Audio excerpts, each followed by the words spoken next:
મિત્રો રાજેશ્વરા ચેનલ પરિવારમાં સ્વાગત કરું છું। આજે આપણે ખાસ અગત્યનો ટોપિક ખેતી બાબતનો અને ખેતી બાબતની અંદર તલનું વાવેતરનો સમય 15/1/2024 થી 15/3/2024 સુધી હોય છે અને એના માટેની વિગતવાર માહિતી આપણે આ વિડીયોમાં આપણે જોઈશું। હવે તલની વાવેતર કરવા માટે તલની ખાસ વેરાયટી સર્ટિફાઈડ ગુજરાત 2 અને ગુજરાત 3 જે સર્ટિફાઈડ આવે છે તલ જે આ રીતના બેગમાં આવે છે અને એની આપણે આજ ચર્ચા કરવી છે।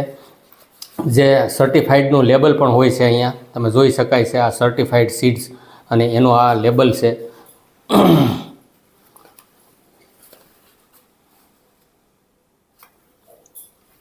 તો આપણે જે વાત કરવી છે એ આ જે તલ છે એ ગુજરાત 2 સર્ટિફાઈડ અને Gujarat 3 certified Navbharat seeds private લિમિટેડના છે। તો કોઈપણ કંપનીના તમે સર્ટિફાઈડની વેરાયટી પસંદ કરી શકો છો। હવે આનું વાવેતર કરવા માટે આમ તો આજે પહેલો મહિનો હોય, જો ઠંડી ઓછી થાય અને ગરમીની શરૂઆત થાય ત્યારે આનું ખરેખર વાવેતર કરવાનું હોય છે અને તો જ આપણને ફાયદો થાય છે। એટલે કે 15/3 સુધી આનું વાવેતર આપણે કરી શકીએ છીએ।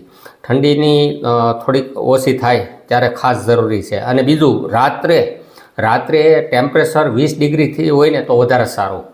રાત્રે દિવસે પ્લસ માઇનસ થાય છે, પણ રાત્રે જો 20 ડિગ્રી તાપમાન હોય તો તલના વાવેતર માટે સારું રહે છે। તો મિત્રો આપણે તલની બિયારણની વાત કરી। હવે તલના બિયારણની ખરીદી થઈ જાય એટલે એને સારું ફૂગનાશક એને ટ્રીટમેન્ટ કરવી પડે છે। એટલે કે પોટ બિયારણને પોટ બહુ અગત્યનો પાકને લગાડવાની જરૂરિયાત રહેલી હોય છે। તો એના માટે હું તમને સજેસ્ટ કરું છું સારી કંપનીનું તમે વિટાવેક્સ વાપરી શકો છો, અથવા તો ડાયથેનિયમ 45 જે મેન્કોઝેબ જે કહેવાય છે આ રીતનું આ સ્વાલ યુપીએલનું છે। સ્વાલ યુપીએલનું મેન્કોઝેબ 75% એન્ડ WP આને 1 કિલો તલની અંદર 5 થી 6 ગ્રામનો પોટ આને લગાડવાનો હોય છે। એટલે નોર્મલ પોટ જ હોય છે, પણ એ તમે પોટ લગાડો એટલે એનો જે ઉગવો છે એ ઝોમ જુસ્સાદાર નીકળે છે અને વધારે સારું થાય છે। મિત્રો હવે પછીનું ચેપ્ટર આવે છે ખાતર। તલની અંદર પાયાના ખાતર તરીકે મારી તમને ભલામણ છે કે જો પહેલાં સાણિયું ખાતર મળે તો ધી બેસ્ટ ગણાય છે, 1 નંબરનું ગણાય છે। પણ સાણિયું ખાતર અવેલેબલ ન હોય અને તમારે બીજા કોઈ ખાતર ઉપર રહેવું પડતું હોય તો મારી તમને ભલામણ છે કે અત્યારે NPK 12-32-16 અથવા તો નર્મદા ફોસ 20-20-0 એમાંય SSP ધનવાન પ્રોમ જે આવે છે, ઝીંક કોટેડ આવે છે અને 3-4 તત્વો એની અંદર રહેલા છે। એટલે મારી તમને ખાસ ભલામણ છે કે બીજા બધા ખાતર ન લ્યો તો આ ચાલે, પણ આ SSP ખાતર તલના પાક માટે બહુ જરૂરી છે। જે ધનવાન પ્રોમ કરીને આવે છે ને એ સિંગલ સુપર ફોસ્ફેટ છે, ઝીંક અને બોરોનનું મિશ્રણ છે, એની સિવાયના 2 તત્વો હિડેન કંપનીએ નાખેલા છે, એ ખાતર પણ સારું રહે। હવે આ મેઇન ખાતરની વાત થઈ તો એમાં તમે એડ સલ્ફર પણ કરી શકો છો। આ રીતની ઇફકોની બેગ આવે છે 3 કિલોની, એને તમે પાલું પણ કરી શકો છો। એમાં 80% WDG ગ્રેડ છે અને બધી રીતે બહુ સારું ખાતર છે એ, આને પણ તમે આ ઉપયોગ કરી શકો છો। સાથે તમે ઝીંક પ્લસ જે ઝીંકની આ રીતની બેગ આવે છે, એમાંય તે ઝીંક ઘણી બધી કંપનીના આવે છે, એમાં આ ઝીંક 33%નો ગ્રેડ છે, ઝીંક ZN 33% અને સલ્ફર AS 15%। જો આ તમે લેવાના હોય તો સલ્ફર નાખવાની જરૂર નથી, કારણ કે આની અંદર સલ્ફર ઓલરેડી આવી જાય છે। અને સલ્ફરની જો હું તમને વાત કરું તો સલ્ફર પાકના ખાસ ઉપયોગી વસ્તુ છે અને એ ફૂગનાશકનું પણ કામ કરે છે, સાથે રાસાયણિક ખાતર તરીકે પણ કામ કરે છે, મૂળના વિકાસ માટે કામ કરે છે અને તેલની ટકાવારીમાં પણ વધારવાનું કામ કરે છે। એટલે મારી તમને સૌને ખાસ ભલામણ છે કે તમે એક ખાતરની સાથે, અને આ નોર્મલ નાખવાનું હોય છે વીઘે, બહુ ઝાઝું નાખવાનું નથી હોતું, સાથે માઇકોરાઝાને તો ન જ ભૂલાય। માઇકોરાઝા એ મૂળનો સંપૂર્ણ વિકાસ કરાવે છે, મૂળની સાઇઝ વધારે છે। આપણા ઘણા આગળના વિડીયોમાં આપણે ખાસ ભલામણ કરેલ છે અને એવા ખેડૂતો આપણે ચોમાસું સિઝનમાં ઘણા ખેડૂતોને આપણે અપનાવ્યું હતું માઇકોરાઝા, ત્યાર પછી શિયાળુ સિઝનમાં પણ એની ભલામણ કરી હતી અને ઘણા ખેડૂતોએ બહુ વિશાળ પ્રમાણમાં આનો લાભ લીધેલો છે અને ઘણા ખેડૂતના રિવ્યૂ પણ આવેલા છે, ઘણા ખેડૂતના ફોન પણ આવેલા છે કે ભાઈ ઉત્પાદનમાં પણ ફેરફાર થાય છે। તો મારી સૌને ભલામણ છે કે તમે પાયાના ખાતરની અંદર આ વસ્તુ એડ કરી દેવી। ખાસ સિંગલ સુપર લેવાનો આગ્રહ રાખવો, એની સાથે ઝિંક પ્લસ જે કહેવાય છે પાવર 33 ઝીંક 33% વત્તા સલ્ફર 15%, અથવા તો જો કોઈ ખેડૂતને ખાલી સલ્ફર નાખવું હોય તો પણ નાખી શકે છે. હવે વાત આવે છે ઉગી ગયા પછી પહેલું પિયત એને 8 થી 10 દિવસમાં ઉગી ગયા પછી એનું પિયત આવે છે, તો એ 8 થી 10 દિવસે એને પિયત આપવું.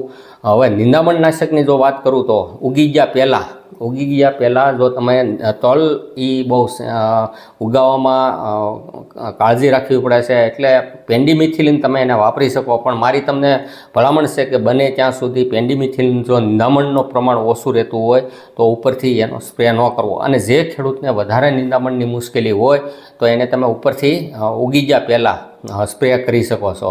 હવે પિયતની મેં તમને વાત કરી તો પિયત એનો 8 થી 10 દિવસે હોય છે, અને 30 દિવસ પછી ઉગી ગયા પછી 30 દિવસ પછી ખાતરનો ડોઝ રિપીટ એને આપવાનો થાય છે. તો એ ખાતરના ડોઝની અંદર 20 કિલો યુરિયા, એમાં સાથે માઇક્રોન્યુટ્રન ખાતર કોઈ પણ 3 કિલો લઈ લેવું, અથવા તો 3 કિલો માઇકોરાજા ખાતર લઈ લેવું.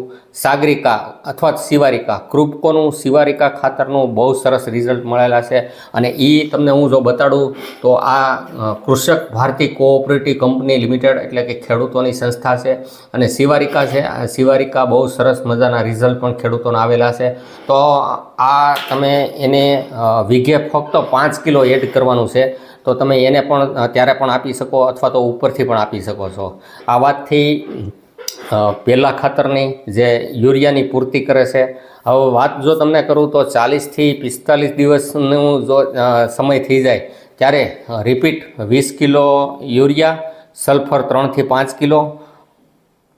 હવે સલ્ફરની વારંવાર ભલામણ એટલા માટે કરવી છે કે આ તેલીબિયા પાક છે, અને તેલીબિયા પાકમાં એનાથી ઉત્પાદનમાં ઘણો બધો ફેરફાર થાય છે, એટલે સલ્ફરને રોલ મોડેલ તરીકે પણ રાખવું.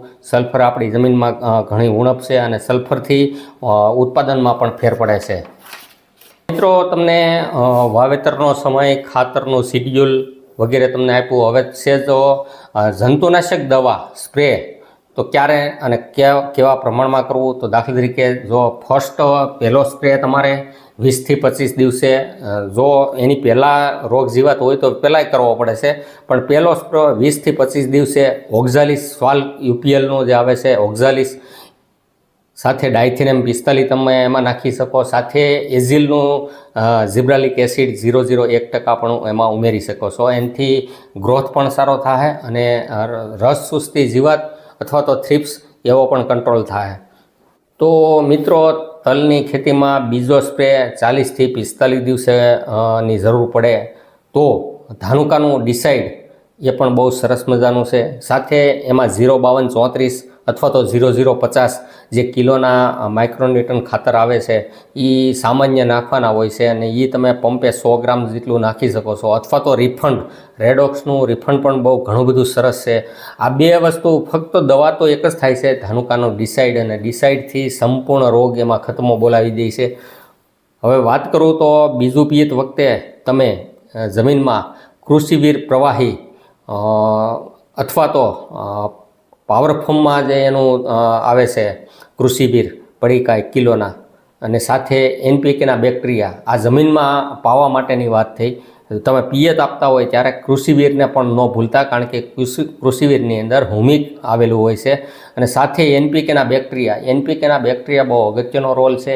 એ ઘણી બધી કંપનીના આવે છે, અને NPKના બેક્ટેરિયા એટલે 1 લીટરનો જે બોટલ આવે છે એની અંદર 1 મિલીની અંદર ઘણા બધા બેક્ટેરિયા સમાયેલા છે, જે આખું જમીનની અંદર આપણું જે ખાતર પીડ્યું છે એ છોડને સંપૂર્ણ અપાવે છે. આજે તમે ખર્ચો કરો છો, જે સલ્ફર નાખો છો, શિવારિકા નાખો છો, અથવા તો DAP, ફોસ્ફરસ જમીનમાં જે પીડ્યું છે એ લભ્ય અને અલભ્યમાંથી ફેરવીને આપે છે. એટલે મારી સૌ ખેડૂતોને ભલામણ છે કે NPKના બેક્ટેરિયાને પણ ન ભૂલવા, અને આ રીતે તમારે આનું કરી શકો છો. મિત્રો, હવે તલના પાક વખતે શું કાળજી લેવી ખાસ અગત્યનું હોય છે. તલના પાકની અંદર જ્યારે બૌઢા, અને એને કેપ્સ્યુલ કહેવામાં આવે છે, ટૂંકમાં બૌઢા પીળા પડી જાય, એકદમ પીળા પડી જાય, ત્યારે એની કાપણી કરી લેવી એ વધારે સારું રહે છે, અને તેલની ટકાવારી પણ વધે છે. તો આ રીતે મારી સૌ ખેડૂતોને અપીલ છે કે તમે ગુજરાત સર્ટિફાઈડનો વધારે આગ્રહ રાખવો, અથવા તો તમારા વિસ્તારની અંદર જે વધારે અનુકૂળ વેરાયટી હોય એ પણ તમે પસંદ કરી શકો છો. ધન્યવાદ સાથે રાજેશ વોરા. તો મિત્રો, આજે અમારા ખેડૂત ખાતેદારો નાજાભાઈ વીરાભાઈ ભેડા એ પણ સામેલ છે. એને આપણે આ બધું માર્ગદર્શન આપ્યું અને એનો જ આપણે રિવ્યૂ લઈશું. તો એ ખેડૂત શું કહેવા માગે છે. તો ભાઈ નાજાભાઈ, તમે શું કહેવા માગો છો? રાજુભાઈ, તમે સરસ માહિતી આપી છે. હા રાજુભાઈ, આપણે માહિતી સરસ આપી છે અને જે પણ કંઈ કીધું એ બધી માહિતી ઓકે છે, બરાબર છે. આપણો અનુભવ છે અને આપણે વાવેલા છે, સમય પણ વયો ગયો 4 થી 5 વર્ષ. ત્યાં બધી દવા જે રાજુભાઈ સીંધી છે, ખાતર સીંધું છે, તલ છે, આપણે મેન્કોજેબ છે, ફૂગનાશકનું જે આપણે બધી રીતે માહિતી સરસ આપી છે અને આપણો અનુભવ છે. હર કોઈ ખેડૂત ભાઈ જો કરવા માંગે તો અહીંથી લઈ શકે છે અને બહુ સરસ છે. નાજાભાઈનો રિવ્યૂ લીધો. નાજાભાઈએ આપણા માર્ગદર્શન નીચે જીરુંનું વાવેતર કરેલ છે, બરોબર ને નાજાભાઈ? અને અહીંથી એણે ઓછા દવાના સ્પ્રેથી જીરું ઘણી ઓછા બિલકુલ અને જીરું પણ એનું સારું છે. આ વર્ષે એને તલ તો નથી વાવવા, પણ આ તલની એને માર્ગદર્શન આપ્યું તો એણે એવું કીધું કે ના, સરસ આ વસ્તુ આયોજન છે. થેન્ક યુ સાથે રાજેશ વોરા.